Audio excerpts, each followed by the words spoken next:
Oh. Hey. Hey there. Okay, Christopher Walken. Oh. Hey there. I cannot do it. I am not an impressionist, but... No. Did you have a seizure when you started? I don't know. Why? You got a nervous stick going on. Oh, hey there. Oh, hi. Oh? Hi. How are you? Oh. I am well. Good. How are you? I'm also doing very well. My name is Kate.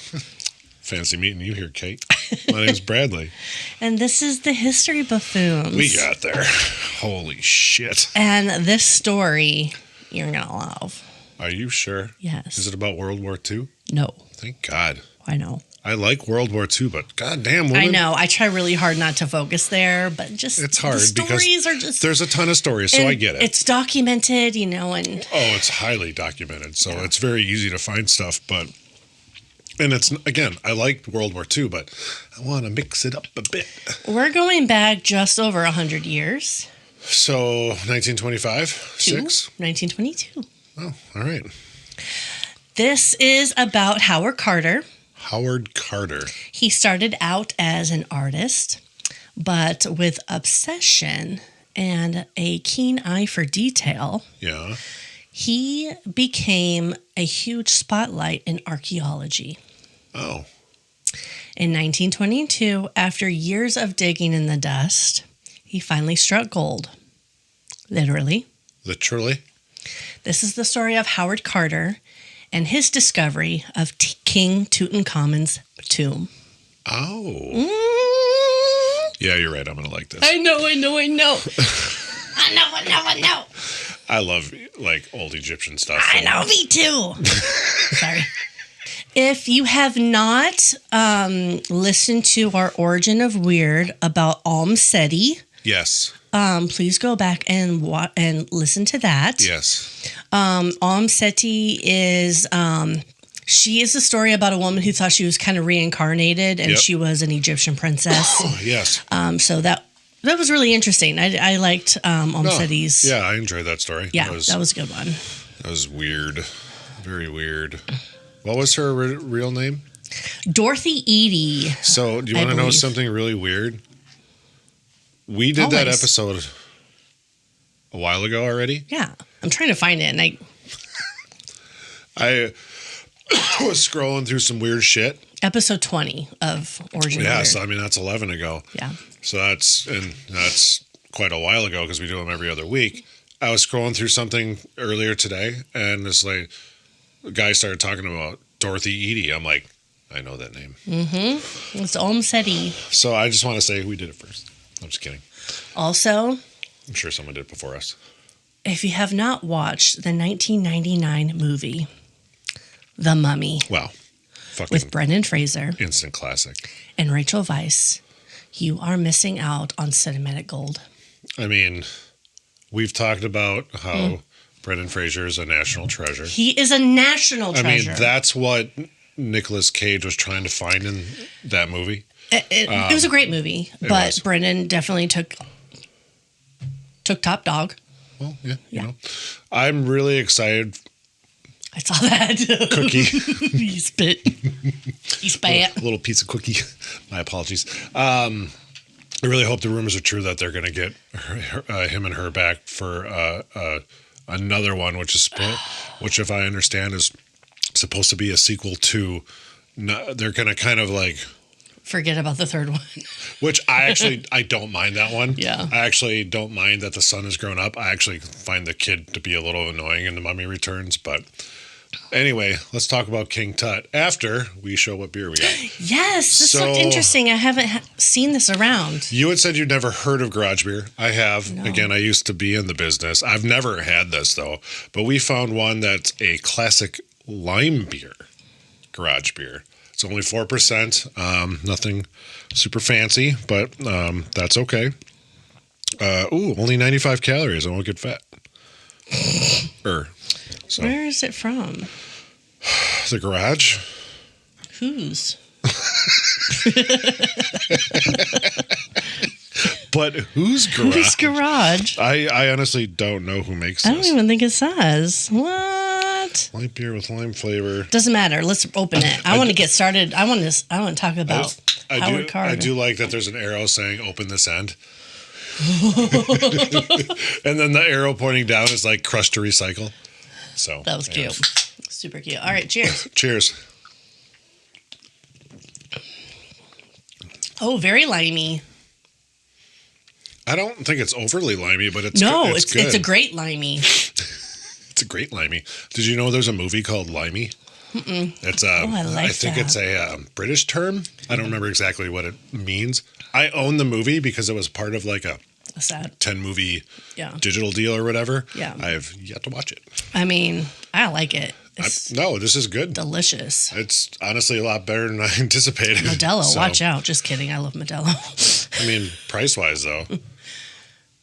Am I right? I don't know. What is it? This 12-pack was only $10. What? You might have an alternative go-to and treat yourself to Modelo. Kind of like what I did with Coors instead of Shandy. Yeah, nice. Okay. So let's start with Howard Carter. Yes. So he was an archaeologist. He was born in 1874 to a modest family of artists in England. Yeah. Carter had little formal education. He was quiet. He was kind of sickly, but he had a true talent for drawing. Okay. By age 17, he found himself in Egypt as a junior draftsman. So he did technical drawings and plans and stuff. And he was hired to copy their colorful scenes. Yeah. On tomb walls. Sure. Okay. Okay. So in the 1890s, Egypt was already a magnet for adventurers and scholars and looking for old shit. Exactly. And young Carter was he was all about it as well. For sure. He learned excavation and recording techniques under other seasoned archaeologists. Makes sense. Carter's artistic eye and meticulous nature served him really well. And by 1900, barely into his mid-20s, he was appointed inspector of antiquities of Upper Egypt, overseeing sites that included the Valley of the Kings. Who was the inspector of Lower Egypt? Anyways. I was going to come up with a quip, and I got nothing. Just got crickets. I'm just going to drink a little bit. And it's funny because like the whole Valley of the Kings, like the treasure trove of shit they found in that, I don't even know how big the area is, but man, lots of, obviously King Tut's, which was huge. So King Tut's was not huge. No, I know. It was the discovery grand. was huge. Thank you for realizing what the fuck I was saying. Anyways. So Carter earned a reputation as a capable archaeologist, and he was a little bit of a radical. In 1904, there was a confrontation known as the Saqqara Affair. Oh. And it kind of changed the course of his career. Carter stood his ground with his Egyptian site guards when a group of aggressive French tourists tried to force their way into a closed site. Oh. Even ordering the guards to eject other intruders. So the incident, Egyptians manhandling Europeans, caused a scandal. Oh, dear. And rather than apologize to the tourists, Carter defended his Egyptian staff. Well, yeah, because those fucks were in the wrong. I mean, just because you're a tourist and want to see snooty-ass French fucks. Yeah. What the shit? But facing official criticism and unwilling to back down, Carter ended up resigning from the Antiquity Service in 1905. Okay. At age 31, he found himself without a job painting watercolor scenes for tourists in Luxor, which used to be Thebes. Correct. Okay. So enter George Herbert, the 5th Earl of Carnarvon. Of where? Carnarvon. There we go. Carnarvon. Where is that? England. Okay. Are you sure? He's British. No, you're making this shit up. He's British. He's British, I tell you. I say he's so. British. Oh, sorry, Bonnie. Bonnie's like, get on with it. Carnarvon. Are you sure that's supposed to be in England? Yeah. Well, that's his title. He's of. He's an earl. For the love of God, he's an earl. My name is Earl. Did you ever watch that show? Carnarvon was an English aristocrat. I capitalize R-A-T, aristocrat, because I keep saying aristocrat. Okay. He found a passion for Egyptian antiquities. Okay. And he just happened to be one of the tourists that wanted a watercolor? Filthy rich. Well, that too. In 1907, a mutual acquaintance recommended Carver to Lord Carnarvon. Carter or Carver? Carter to Lord... Okay, because you said Carver. Carnarvon. Carnarvon. Which is where? Mr. C. The Earl of C. Earl of Sea. So it sounds like he's out in the fucking ocean. The Earl there we go. Was looking for someone knowledgeable to supervise excavations that he was wanting to fund. Okay. So despite their differences in class and in temperament and even their education, the Earl was a dapper high society figure and Carter kind of a rough and tumble kind of a guy. The two formed a really great partnership. And the Earl saw in Carter the man of Luxor. Yeah. He needed someone with local experience and modern methods. And Carter saw in the Earl the one thing that he desperately lacked was moolah. Well, yeah. I mean, you need to fund shit. Exactly. Did you ever stay at the Luxor when you went to Vegas? No. I think I did once. Because that's the pyramid? Yeah. Do you know where Jonathan and the mummy found the key for... Yeah, and Thebes. Yeah, all right. Just making sure. Jesus. For the next several years, Carter excavated sites across Egypt under the Earl's sponsorship. Okay. They dug noble tombs at Thebes and elsewhere, finding interesting artifacts, but nothing earth-shattering. Yeah. The Earl was an Egyptophile. Like, he loved everything Egypt. Sure.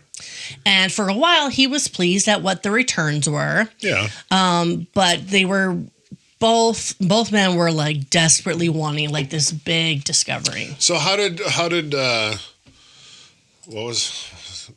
what are we calling him? Baron C? Earl C? The Earl. Yeah. The Baron C. How did he make it like his fortunes? I didn't look into that. Is it just because he was an aristocrat that he had, lands that were paying him kind of thing? I didn't look into it because he's such a minor part of the story, but no, I know. Like, what's your opinion? Probably just him being an aristocrat, like yeah. Okay. Because, I was going somewhere with this, and now I don't remember where that was going. Fuck. All right, cool. Let's go. So by 1914, their attention moved to Valley of the Kings. Sure. Where the American financier Theodore Davis had been excavating for years. Oh.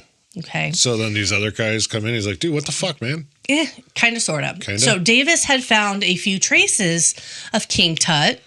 Oh, really? Mm-hmm. He found a small cache of funerary items. Oh. An embalming cache. Oh.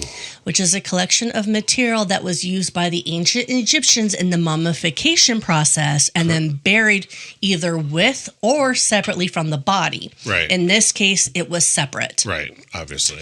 So it is believed that because the materials had come in contact with the body, they had possibly absorbed part of it and needed to be buried in order for the body to be complete in the afterlife. Okay. I mean, that makes total sense. There was also a fragmentary tomb called KV58. That is a terrible name. So King Valley, we'll say King Valley, KV58. King Valley, but it should be Valley of the Kings. With the young king's name, King Tut's name, but declared the valley exhausted and gave up the concession in 1914. Theodore Davis was like, oh, here's a King Tut something rather, and here's a King Tut something rather, but that's all there is, so I'm going to leave. Yeah, so you know what? Yeah, you can that's have it. Yeah, it was really strange. That's wild because, like, clearly you did not find enough. Like, you were so close, dude. Oh, do you think he's like... Oh, he was probably like, damn. But hey, he didn't get the curse. I did talk a little bit about the curse, and I took it out of my story. Why? Because it was a really long story. Oh, okay. It got to be a really long story. Also, back to the Mummy movie. Mm-hmm. Do you know who, without them actually saying it, who Evie's parents were? They talked about, Like, they referenced Carter being her dad. Was it? Yeah, that's basically who they're talking about. But they never said his name. But they never actually said it. But that's what they're hinting at. So I'll have to rewatch that. Yeah. I mean, I'm down to watch that with you because I love that movie. Yeah. So, but anyways, okay. It's never like actually fully said. Yeah, or whatever. So anyway. I mean, it was like her mother was an Egyptian and he was an Englishman.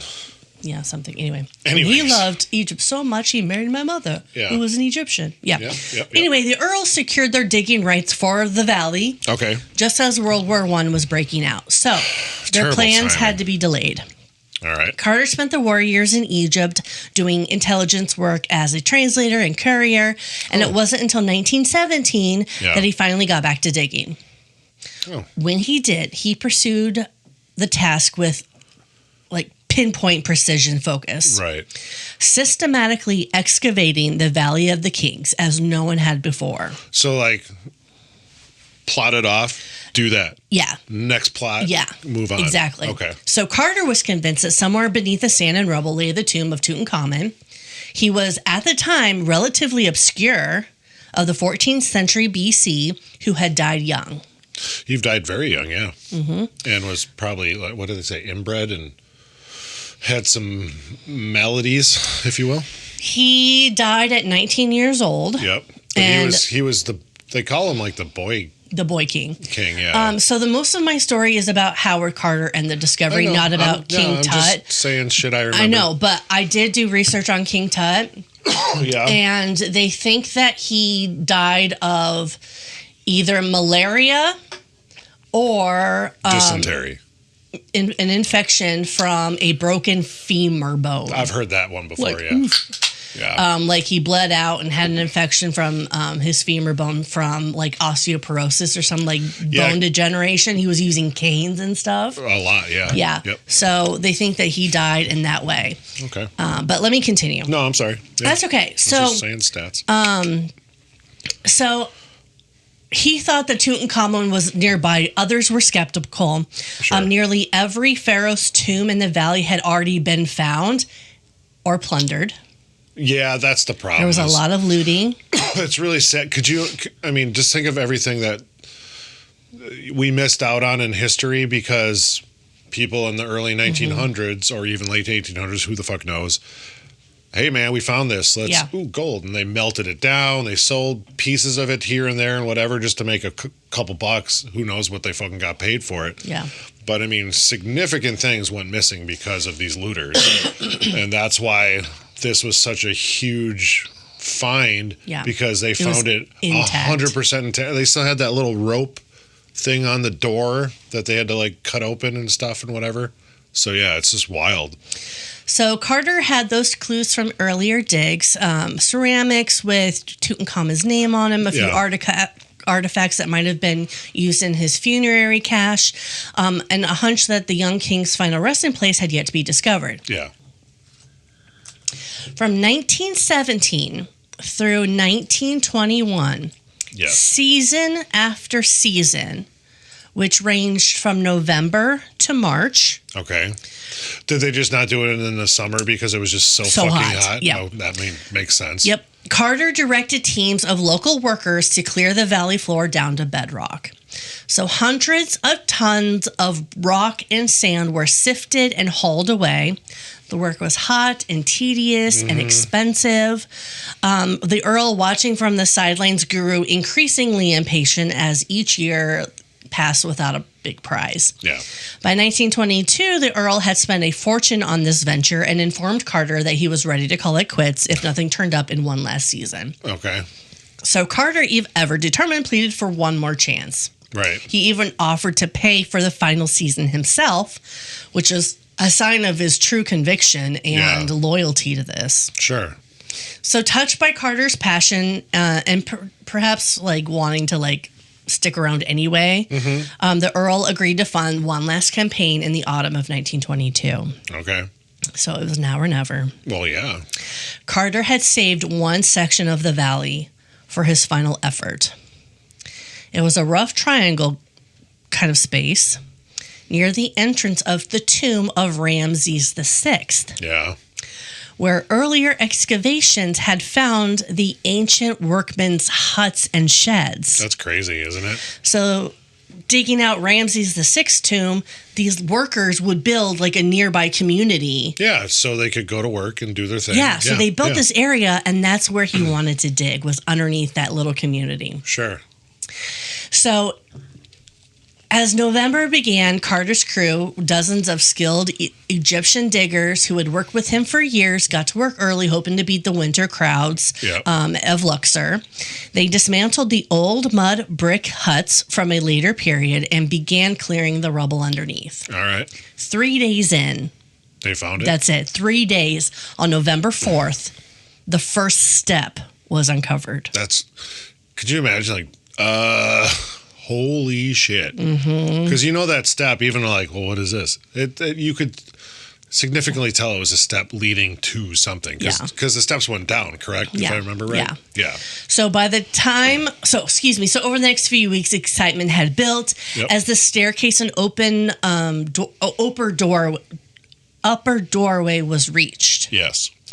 So by the time the Earl arrived, because he was in England at the time, Carter's team had found a flight of 16 steps leading to a sealed door. Yeah, that's crazy. Yeah. So the seal bore the jackal and 9 captives insignia of the royal necropolis, proof that it was indeed a pharaoh's tomb. Yeah.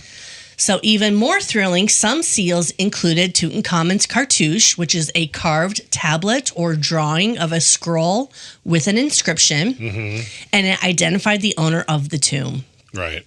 The Earl, who was in England at the time, was called to come. They actually reburied the steps. So they could dig it out for him? So they could, they had to wait for him to arrive. Egypt to England, we're talking about trains and carriages and donkeys to get from from London to Egypt. Right. So we're talking like 3 weeks of travel time. Well, yeah, it's not like they had the flights we had today. So Howard Carter reburied the steps so no one else could get in without this financial backer there. Okay. So Carter did not own this situation. The Earl did because he was funding it. And the Egypt Antiquities Service required the patron to be present for all major discoveries. Oh, I didn't realize that was a thing. Okay. So they dug up the steps again. Carter stood before that door on November 26th. Oh, 3 weeks. Yeah, they literally waited for him to come. Yeah. He was ready to open a door that was sealed over 3,000 years ago. That's so crazy. That would have been so fucking cool. They knew Egyptian authorities would need to be present for any official opening of the tomb, but they took a little private peek. Oh. With a few of their chisels, they carved out a little piece in the corner of the door, and they inserted a candle. Oh, okay. Hot air would rush out, and the flame would flicker like a Hollywood movie. Yeah. And before his eyes, he said, quote, "Strange animals, statues, and gold everywhere, the glint of gold." That's crazy. Carter had found treasure beyond his wildest dreams, all piled haphazardly in a chamber not much larger than a modest living room. Which is crazy that it was so haphazardly done. But, and again, I'm just, my memory on it isn't always the best, but I thought I read something once, heard something once, doesn't matter, that it was kind of like that just because of the process of his death was so quick. It was quick. And they're just like, well, Yeah. So the second a pharaoh takes Ill? takes death? office. Yeah. Office. They start building the tomb. They start building the tomb. Yeah, correct. So Ramses VI, who had lived quite a few long years, he had this massive, massive tomb. Yep. And the boy king, Mr. King Tut, he died within 9 years, 10 years, something like that. He was like so 10 when he took over. So it would have been 9 years. Obviously, those tombs took a long fucking time because they're digging into bedrock and granite and whatever, blah, blah, blah. Yeah. So they probably were like, well, this is as far as we got. Throw this shit in, seal that door. And when he had his injury to his femur, like it was broken. Yeah. He died within a week. Which is crazy. So they haphazardly threw everything in there for his afterlife. Yeah, it's like, good luck. Yeah. See you on the other side. So the Earl, unable to contain himself, asked Carter, "What do you see?" And there's a famous line that many of the scholars know. Okay. Carter replied, "Wonderful things." So, word spread quickly through the dig team and the small British community in Luxor. Tutankhamun's tomb had been found. And that evening, Carter, the Earl, and his daughter, the Earl's daughter, because she came with, slipped back into the antechamber for a closer look. They squeezed through the hole in the door, become the first people in over 3,000 years to enter King Tut's domain. That's crazy. The room was so full of artifacts, it was hard to navigate without potentially stepping on something. I can imagine, yeah. There were gilded ceremonial beads, beds that were shaped like divine cows and lions, and they stood propped up against the wall. There was dismantled chariots, and they had golden facades broken down into pieces. There were ornate caskets and storage chests crowded every inch, many still corded shut and sealed with ancient clay. Yep. There were shrines, statues of gods, jewelry, weapons, textiles, and a whole royal treasury buried into a single tomb. Yep. Carter's first impression noted, quote, "a strange and wonderful medley of extraordinary and beautiful objects heaped upon one another." Could you imagine if the Earl decided to let Carter pay for this last season of digging? He wouldn't have been a part of this. No, he would have been like, are you fucking kidding me? Yeah, he wouldn't have been a part of it. He would have been so pissed. Yeah. But holy shit. What good luck for him that he decided, I'll do one more. Yeah. So despite a layer of dust. Well, yeah. The colors in there were still so incredibly vivid. Like vibrant. Yeah. I'm sure, yeah. So one door from this antechamber had been forced open, leading to a smaller room. Yeah. Carter would dub the annex, which proved to be a cluttered storage space for more linens, oils, and provisions, likely ransacked by ancient thieves and left in disarray. But another door at the back of the antechamber was still plastered shut and sealed. Carter knew it had to have led to something more sacred, the inner burial chamber of the king, because there were two statues on either side, kind of like creating guards. Yeah. Yeah, exactly. Yeah. Watchmen. So Carter was tempted to open it immediately, but he did pause. The world was now pounding on the tomb's door, literally, and other archaeologists, Egyptian officials, and the press are all wanting to be a part of this. Well, yeah, because it's a monumental thing, because I don't know if you came across this at all, and it's fine if you didn't, but when was the last time prior to this that a tomb was found? I did not look into that. No, I know. No. I figured as much, but just curious because, like, whether it was a year, 5 years, 10 years, 20, whatever. Yeah. I know I thought, if I remember right, and again, I don't remember right a lot, it was probably a while, I'm guessing, so. So Carter decided they must do this by the book. Sure. The tomb was resealed again, and guards were posted. Jeez. there would be a formal opening of the burial chamber with official witnesses. Right. Carter could wait a little longer to see King Tut's coffin. Yeah. Because now he had a mountain of work to tackle with the antechamber alone. So over the next few days, Howard Carter began the slow, careful process of recording and clearing the antechamber, which alone contained more treasures than most archaeologists see in their lifetime. Oh, yeah, for sure. There's so much shit they found in there. It's just amazing. And because Carter was so methodical anyway, he did the perfect job of this. Yeah. Having witnessed sloppy excavations by others in the past, some which had destroyed valuable context, Carter was determined to do it right. So every object was to be photographed in situ exactly as it was found before being moved. Sure. So he enlisted the help of Perry Burton, a photographer from the Metropolitan Museum's team in Egypt, renowned for his skill in low light conditions. Egypt. Burton's camera captured beautiful black and white images of each stage of the excavation. Nice. Gilded tables and thrones emerging from darkness under the beam of flash lamps. Yep. Artifacts tagged with little numbered labels as they were cataloged. Yep. These images would soon be around the world, but they also served an important scientific purpose, right, creating a permanent visual record of the tomb's contents. Exactly, yep. So Carter knew that these artifacts were extremely fragile. Oh, yeah, I mean, they've been sitting there for 3,000 fucking years. Mm-hmm. So the tomb had been prone to moisture and heat over the millennia. Mm-hmm. Wood had warped and textiles had disintegrated. Right. And metals had corroded beneath their golden veneers. So without immediate conservation, many objects could have crumbled to dust upon touch. Right. The textiles specifically have only survived in Burton's photos. Oh, did they all...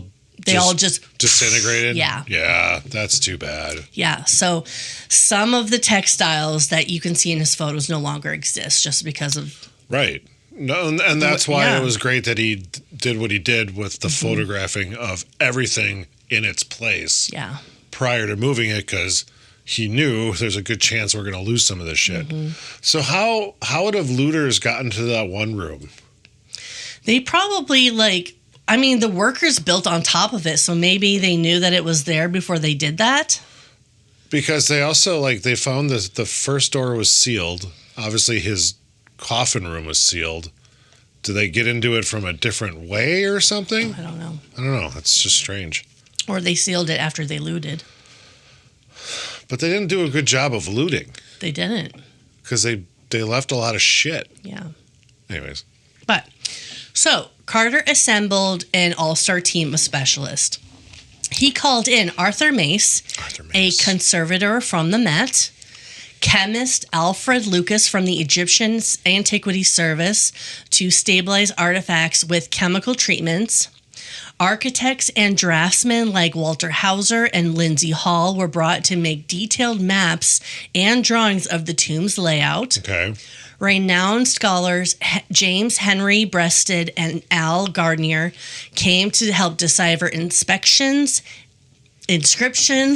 and text on the objects. Yeah. So it was like a multidisciplinary effort, because they also have the photographer and they have the Egyptian diggers and Carter himself. Right. So this was perhaps the first time an archaeological discovery gathered such a comprehensive team of experts in real time. Sure.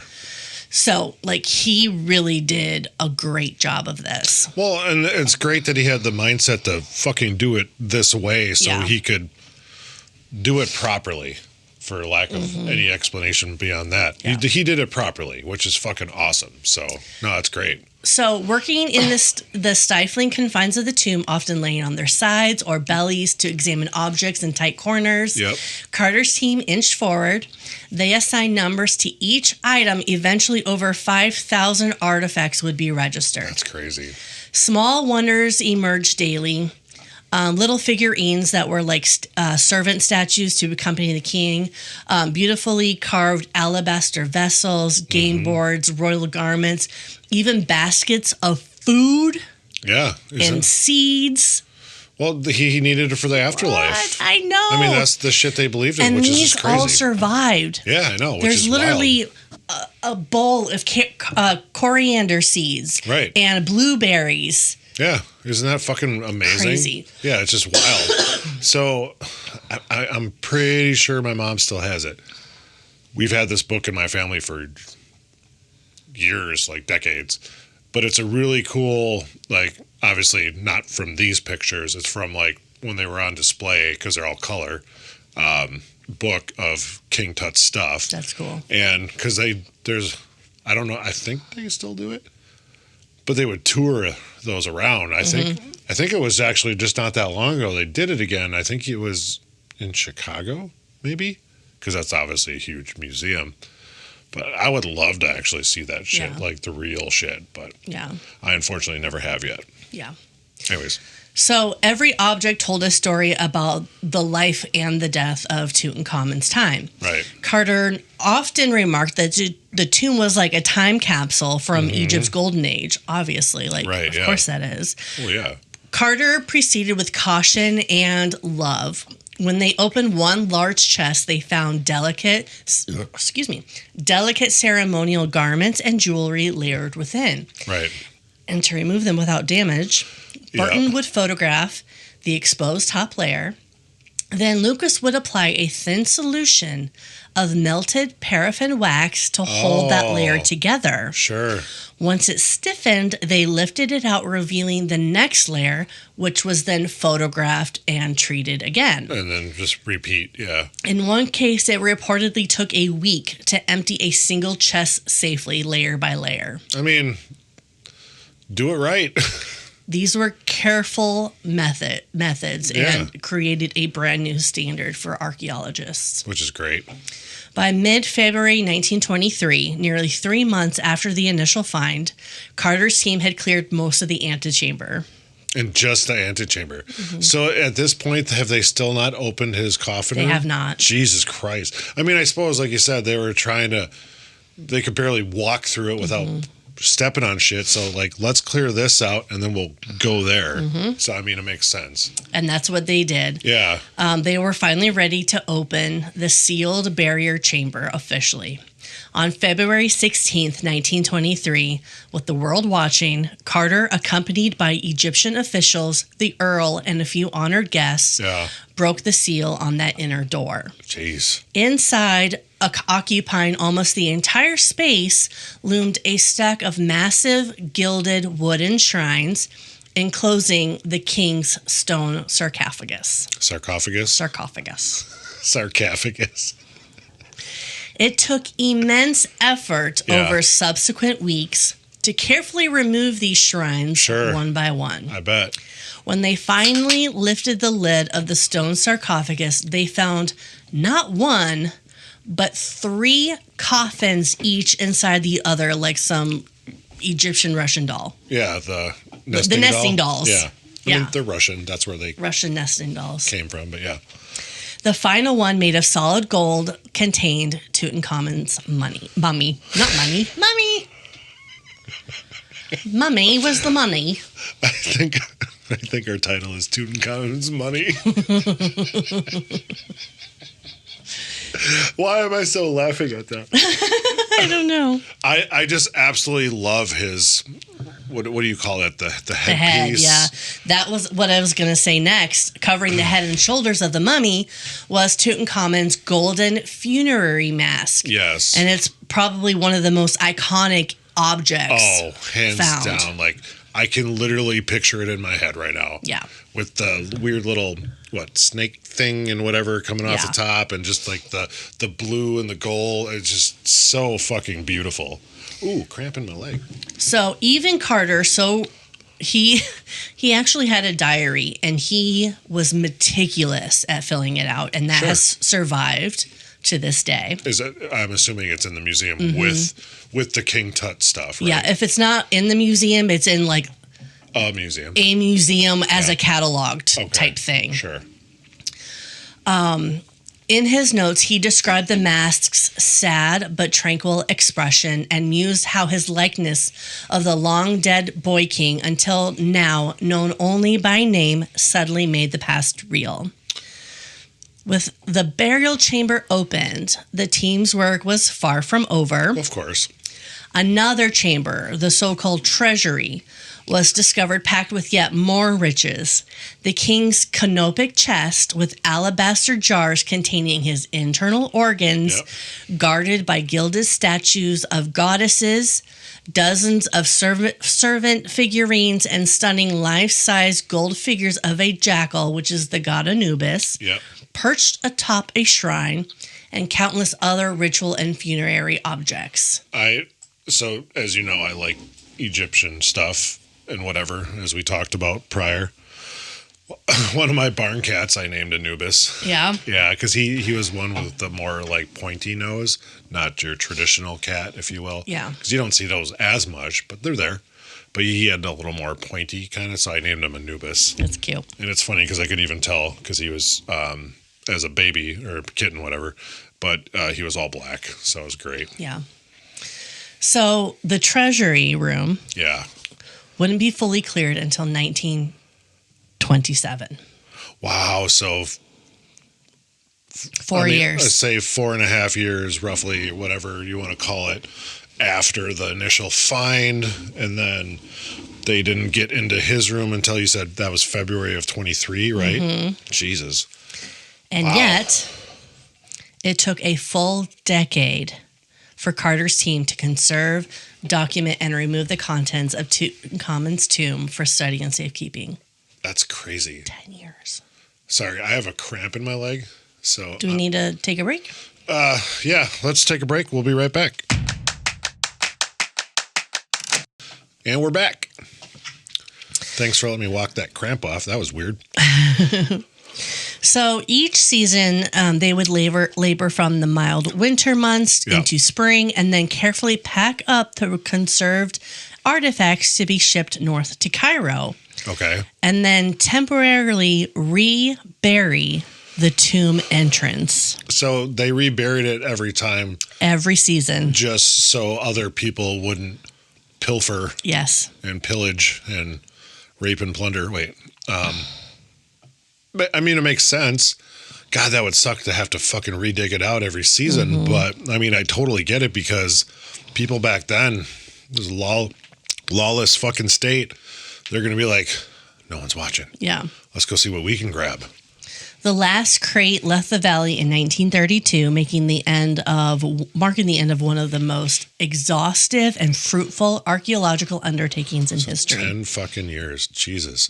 So the sheer scale of the find and the effort required to process it was unprecedented. Over 5,000 items were cataloged, including furniture, clothing, weapons, chariots, musical instruments, food, wine, jars of cosmetic oils, and linen bandages to wrap we don't need no stinking badges to wrap the king's body. That's crazy. Isn't that crazy? So I don't remember if this is did they actually take out the sarcophagus that he was buried in? Were they able to remove that? Because I know there was like the nesting doll type situation. I want to say that they did that in tomb, like in the tomb. Like they didn't take it all out, but I can't be sure on that. Okay. I was just curious because it'd be kind of cool to see like the progression of what they got to, basically. But, I mean, you can see the photos. No, I know that. But I don't know if they took all three of them out and did it in Cairo, or if they kept it all in the tomb as is and took it out. So as I'm thinking of this, I need to remember after this episode, since we're talking about it, I need to text my mom when we're done and say, do you still have that book? And that'd be cool. Almost positive she does. Oh, geez. You would love it. But I also think they bought it when they went to go see it. Mm. And I don't remember when they saw it initially like that. Because it was on, again, they packed everything up and they went on tour, more or less. So, yeah. So, news of this discovery of a near intact pharaoh tomb spread like wildfire. Oh, sure. I mean, that's big news. By the time the tomb was officially opened, journalists from all over the globe had descended on Luxor, desperate for a peek at the wonderful things being brought to light. Yep. The world was in the grip of Tutmania. In London, New York, Paris, and beyond, newspaper headlines wrote about each new finding from the tomb: a golden throne, a jeweled dagger, a chariot, the king's mummy.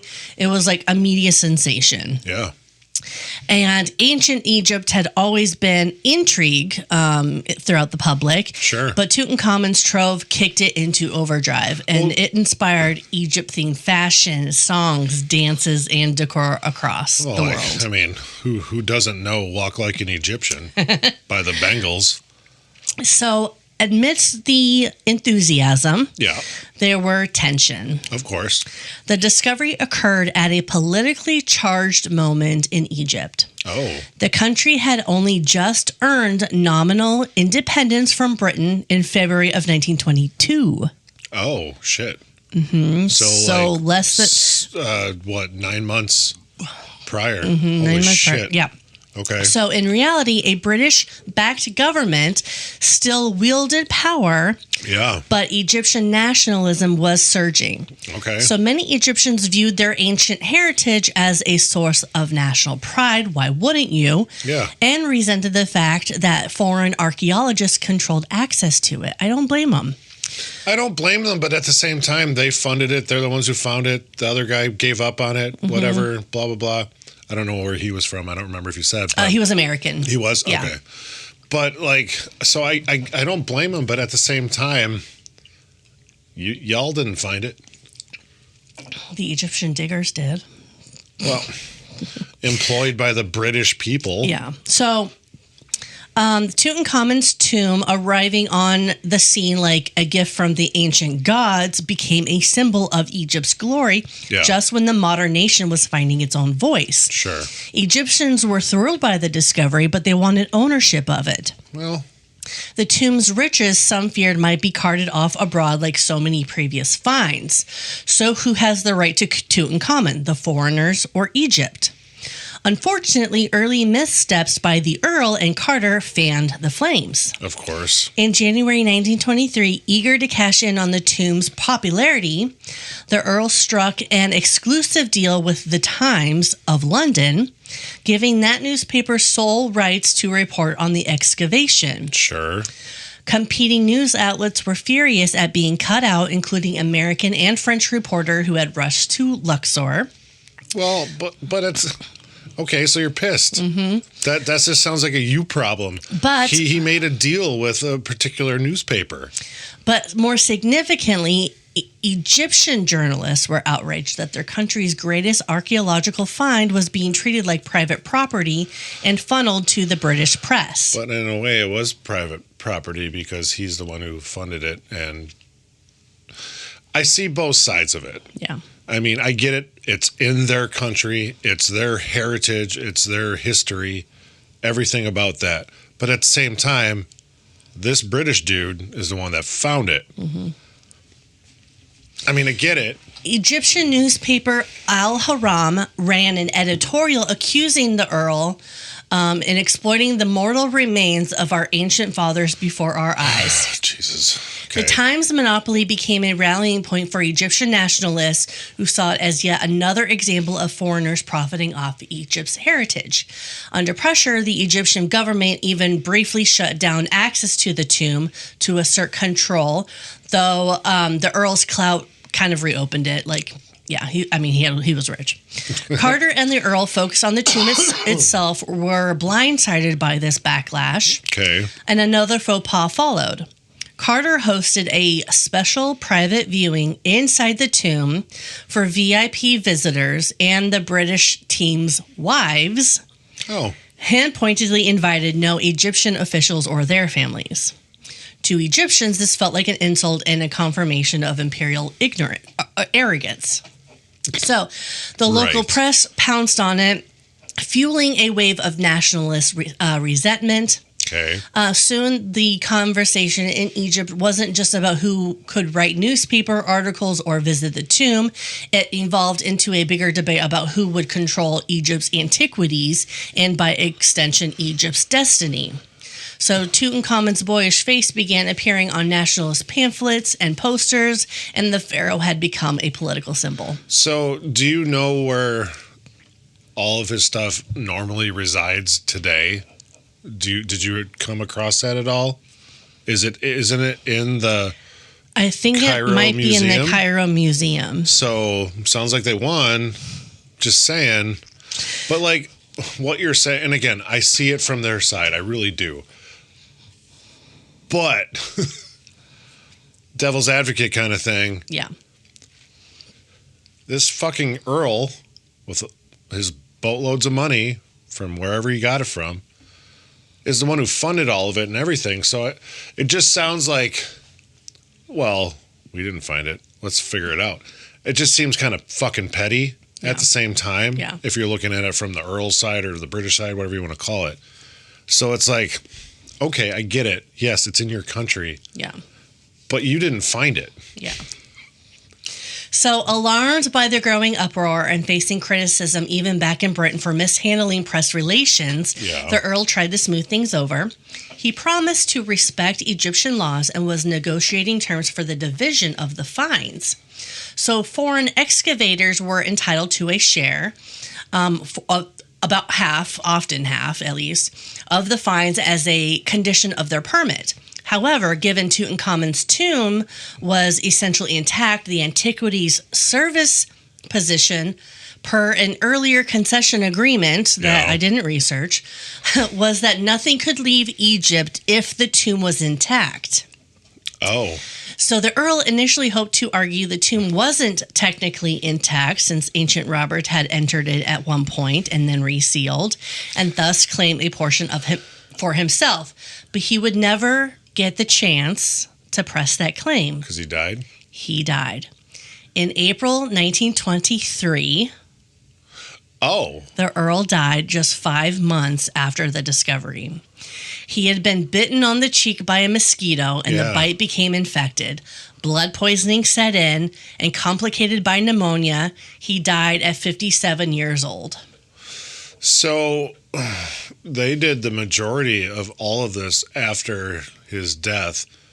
He was the first one to be taken by the curse. The potential mummy curse. Well, yeah, like he died and a couple other workers died, but it was like throughout the years. Do you know what's funny? People die all the fucking time. So people, superstitious people, oh my God, it must have been Curse of the Mummy. The Curse of the Mummy and so on. It's like, no, pure fucking happenstance. This dude got fucking bit by a mosquito or whatever, and he fucking died. Yeah. It had nothing to do with the Curse of the Mummy or whatever bullshit you want to come up with. But it's funny because that was a big thing about it. It's like weird shit started to happen after they found this, but it's all just like, look at it rationally. Yeah. That's just what happened. So after his death, the responsibility fell squarely on Howard Carter. Makes sense. And while he had never sought fame, Carter now found himself as the central figure in this high-profile saga. Oh, right. So he was about to face the Egyptian authorities. Oh, dear. The Earl's widow and daughter inherited his estate, including the excavation rights. And Carter, fiercely loyal to his patron's memory, wanted to honor their interests. Right. So he had assumed that when all was done, he might grant the Earl's estate a portion of the finds as a reward. The Earl had invested about £36,000 in the search, which is approximately $3.58 million today. Okay. Wow, that's a lot of money. But in the climate of rising Egyptian nationalism, the idea of splitting Tutankhamun's treasure was becoming politically weak. The new Egyptian government, led by nationalist figures, had no intention of letting such national treasures leave the country. Matters came to a head in early 1924 Egypt's new minister of public works, Marcos Behana, under whose jurisdiction the antiquities department fell, was a fiery nationalist with very little love for the British, and he viewed Carter and his team with some suspicion. How's that word go? Suspicion. So, okay. So that just sounds like a personal fucking grudge. And I think that's kind of shitty. But they were under British rule for the longest time. I understand that. But now that they're not, don't have to be a dick about it. I understand there's probably some tension because of it. I totally understand why there would be. But it's like, all right, well, I don't like the British. Well, yeah, because you were under their fucking rule and you didn't care for it. And now you're not. I'm sorry. It sounds like you're just kind of pissed off. So that winter, as Carter prepared to continue the work, Hannah insisted that Egyptian officials be given oversight and access to the tomb at all times. Okay. But Carter was a solitary digger and said, nope. Tensions boiled over when Carter refused a delegation of Egyptian inspectors entry to the tomb, supposedly because he was planning a private visit for his own friends. To Egyptian officials, this was the last straw. What was the first one? Minister Hannah took dramatic action and he shut down the excavation, stationing police at the tomb, and took away Carter's permission to continue in January of 1924. Okay. Carter refused, padlocking some areas himself, and posted a public notice at Luxor's Winter Palace Hotel protesting the government's heavy-handed interference. This bold and potentially rude move only rallied Egyptian public opinion further against him. Of course, because they didn't like it. So they're going to well, fuck that guy. So crowds in Cairo and Luxor reportedly cheered Hannah's stance, calling him the Minister of Tut, and celebrating that an Egyptian was standing up to the foreigner on behalf of their ancestral Minister king. of Tut, who didn't do fucking anything. He did literally fuck all to find this. But yeah, he's the Minister of Tut. Calm down. I'm sorry. This is starting to irritate me. I'm just giving you facts. I know you are. I'm not getting mad at you. So Carter felt betrayed and frustrated, packed up and left Egypt, and even launched a lawsuit to press the Earl's estate claim to part of the tomb's contents. Yeah. For most of 1924, work on the tomb halted as the dispute played out. It was a diplomatic impasse, Carter in London and New York giving lectures and garnering sympathy among some of the archaeological community, the Egyptian authorities standing firm at Tutankhamun's treasures, stating firm that Tutankhamun's treasure belonged wholly in Egypt. Behind the scenes, cooler heads did try to find a compromise. So later that year, the situation evolved unexpectedly due to unrelated events. The assassination of a high British official in Cairo led to the fall of the Egyptian government in late 1924. Government, and a more British-aligned administration took over. So suddenly, Hannah and his stance were out, and the new government wanted to resolve the very public Tutankhamun conflict. Right. So by 1925, a deal was struck. Carter would be allowed to return and finish the work, but with clear condition. The Earl's estate and Carter would relinquish any claim to the finds, and in return, the estate would receive the £36,000, essentially reimbursing the Earl's costs. So, all of Tutankhamun's treasures would remain in Egypt to be property of the Egyptian Museum in Cairo, which was a landmark decision, and no longer would the spoils of a major Egyptian find be split up or leave the country. So, they could have also done it where it didn't have to leave, but these people owned it and would have profited off of, because clearly it's in the museum. I mean, that's why people go to museums. They pay money and such and whatever. It didn't have to leave. Yeah. But just, all right, fine. We're just going to pay you back for finding our treasure that we couldn't fucking find. Dumb. You are heated. On such a cold day. Many credit the discovery of Tutankhamun and the controversies around it with ending the practice of foreign digs taking a share of antiquities. Yeah. And ever since, foreign teams excavating in Egypt know that everything stays in Egypt museums. Yeah. Cartier, having little choice, accepted the terms. Sure. Excuse me. You're excused. Returning to the tomb, frankly, he was so relieved that his great discovery was unfinished, and he desperately wanted to complete the catalog. Sure. Oh, my dear. I could tell I'm talking too much today. Yeah, well, it happens.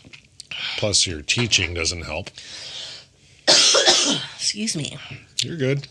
So returning to the tomb in late 1925, he resumed work, now nominally under the employ of the Antiquities Service, but still directing his royal team of excavator and specialists. And the atmosphere at this time was more subdued. Right. The global press had largely moved on to other news, though they'd returned for big moments like the public unwrapping of the mummy in 1925. Okay. Under the watchful eyes of the Egyptian authorities, Carter finished the job diligently by 1932, packing up the last items for the Cairo Museum. However, accusations that Carter might have helped himself to some of Tutankhamun's treasures Seriously? On the side. So they just made shit up, or is this substantial evidence to prove this? They're just I'm not sure. They made shit up. Let me continue. All right. During the period of conflict, the Egyptian press and some officials openly questioned Carter's integrity. Oh, for fuck's sake. Go on. Sorry. They suspected, not without reason, that during the tenuous days after this discovery, Carter and the Earl may have entered the tomb privately and perhaps removed small items before the authorities were fully involved. In particular, it was rumored that Carter had made a surreptitious night entry into the sealed burial chamber days before the official opening, which, as we know now, he actually did. Yes. If so, had he perhaps pocketed a few choice items? Okay. How would they even know that? Let me continue, because I actually say. So Carter denied any wrongdoing, and there was no hard proof at the time. But the suspicions led the Egyptian Antiquities Service to take precautions, and they assigned minders and conducted thorough inventories of all items. An Egyptian inspector checked the catalog in 1927 and found a small, beautifully carved wooden head of Tutankhamun's emerging from a lotus that was not listed in Carter's records. It had been tucked in a little box, apparently ready for shipment. When confronted, Carter claimed that it had been found outside the tomb in the fill of the entrance corridor and not part of the official tomb. The Egyptians were skeptical. Why wasn't it recorded then? Was Carter attempting to keep the peace? The lotus head incident remained a point of contention. Decades later, evidence would suggest Carter did indeed spirit away some small artifacts. A letter from Alan Gardner, one of his team members, one of the multidisciplinary team members, came to light in which Gardner accused Carter of giving him an inscribed amulet that in fact must have come from the tomb, putting Gardner in a sticky ethical spot as well. It seems Carter has sworn it wasn't from the tomb, but museum experts identified it as unique to Tutankhamun's burial assemblage, exposing Carter's lie. Additionally, a stash of some 19 tiny objects, from beads to bracelet pieces related to Tutankhamun, ended up in Carter's niece's possession after his death. They were quickly turned over to the Metropolitan Museum of Art in 1940 and eventually were returned to Egypt in 2011 once their true origin was recognized. It's a long time. It's a long time. And he did take some. Apparently, yeah. When the last artifacts were cataloged and sent off to Cairo in 1932, Howard Carter's main work was done. He had taken Tutankhamun from obscurity to immortality. Carter spent the remaining years of his life somewhat adrift, for nothing could stop the discovery that he had already made. Yeah, makes sense. He received no great honors from the British government. In fact, many of the establishments were still annoyed by the diplomatic tussles in Egypt and perhaps by Carter's personality as well. In Britain, he was never fully knighted or lauded as one might expect. As one biographer put it, Carter became world famous yet curiously uncelebrated in his homeland. That's too bad. Nevertheless, he certainly remained famous in the public eye. He embarked on lecture tours in America and Europe, recounting the tale of Tutankhamun's tomb to audiences.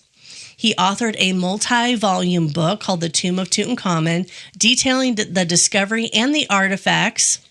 When not lecturing, Carter acted as a sort of art consultant and agent for collectors.